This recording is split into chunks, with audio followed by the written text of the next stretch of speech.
প্রকল্পটা এখনও প্রস্তাবনা আকারে আছে, ইআরডি থেকে যাবে, ইআরডি থেকে তখন ডাচ ডোনারদের সাথে আলোচনা করে তারপরে এটা পিপিপি তৈরি হবে। এটা 5 বছরের প্রজেক্ট।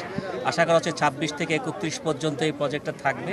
এই প্রজেক্টের মাধ্যমে যে কথাগুলো মন্ত্রী মহোদয় বললেন সেইটাই বাস্তবায়ন করা হবে এবং এখানকার ফিকাল স্লাস বলেন, বিউটিফিকেশন বলেন, এখানকার যে নদী স্যানিটেশন, ওয়েস্ট ম্যানেজমেন্ট, তারপরে রিটেনশন জোন, এখানে পানি যাতে ধরে রাখা যায়, তারপরে যাতে ওভারফ্লো হয়ে বন্যা না হয়ে যায়, বন্যা কমানো, সর্বোপরি মানুষের স্বাস্থ্যের উন্নতি করার জন্য এই প্রজেক্টটা জনগণকে সম্পৃক্ত করেই করা হবে। এই প্রজেক্টটা বেসিক্যালি ঢাকা উত্তর সিটি কর্পোরেশন তরফ থেকে উদ্যোগ করা হয়েছে। আমি রেড অরেঞ্জের ডিরেক্টর হিসেবে, আমরা এই কনসোর্শিয়ামের পার্টনার হিসেবে আছি, কিন্তু মূল দায়িত্বটা ঢাকা উত্তর সিটি কর্পোরেশন থেকেই তারা করবেন আর কি। এটা আমাদের প্রায় একদম ঢাকা কল্যাণপুর পাম্পিং স্টেশন থেকে শুরু করে আপ স্ট্রিমে চলে যাবে ওই গাবতলী রোডটা পর্যন্ত, প্রায় এখানে অ্যারাউন্ড প্রায় 4 কিলোমিটার্স বা 4 or 5 কিলোমিটার্স আসবে।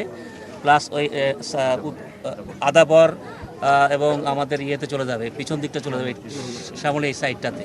তো এটা প্রজেক্টটা প্রস্তাব আকারে গেছে, তারপরে আলোচনা হবে। যদি প্রজেক্টটা পাস হয় তারপরে আমরা ফিজিবিলিটি স্টাডি হয়ে গেছে অলরেডি। ফিজিবিলিটি বাজেট আমরা দিয়েছি, এটা টেন্টেটিভ প্রায় এটা তারা প্রপোজালটা যেভাবে গেছে এটা পাবলিক প্রাইভেট পার্টনারশিপে যাবে। সো ফান্ডের আলোচনাগুলো এটা আপনার ওই ইআরডি এবং একনেক হয়ে সেখানে আলোচনাগুলো হবে। সো ওই জায়গাগুলোতে ফাইনাল হবে যেহেতু ওটা নিয়ে এখন আমরা আলোচনা করতে পারছি না। আমরা এখানে বিষয়টা হলো আমরা আশাবাদী না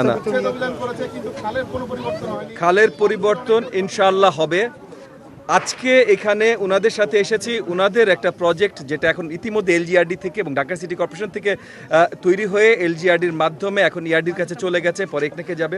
তো সেইটা সেটার প্রসেসে আছে, সেটা আমরা ভালোভাবে জানবার জন্য। আর কোনো প্রজেক্ট যদি হয় না হয়, অ্যাপ্রুভড হয় না হয়, তার জন্য আমাদের এলাকা আটকে থাকবে না। আমাদের এলাকার কাজ যেটা আপনাদেরকে ইতিমধ্যে আমি বলেছি যে এই এলাকায় আমরা আমাদের পার্টটুকু অ্যাটলিস্ট পরিষ্কার করা, আমাদের পার্টটুকু অ্যাটলিস্ট জনসচেতনতা বাড়ানো এবং ওভারঅল পার্টগুলোতে যেন জনসচেতনতা বাড়ায়, তার জন্য ঢাকা সিটি কর্পোরেশনের সাথে আমরা ইতিমধ্যে কাজ শুরু করেছি।